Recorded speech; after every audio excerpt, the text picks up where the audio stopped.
জানালাম আমাদের আন্তরিক ভালোবাসা।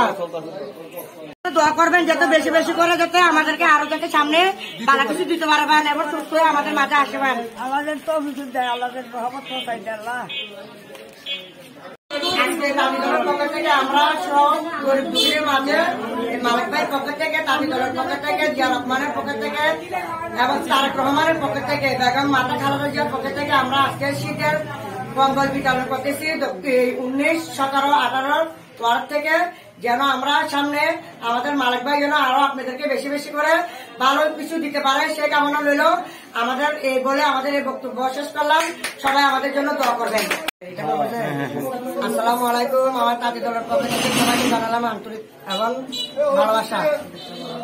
আজকে আমাদের তাঁতি দলের পক্ষ থেকে গরিব দুঃখীর মাঝে কম্বল বিতরণ করতেছি, যেন আমাদের মাতা খালেদা জিয়া এই অসুখের থেকে যেন সুস্থ হয়ে আসতে পারে সেই কামনা আমাদের সবার প্রতি রইল, দোয়া রইল।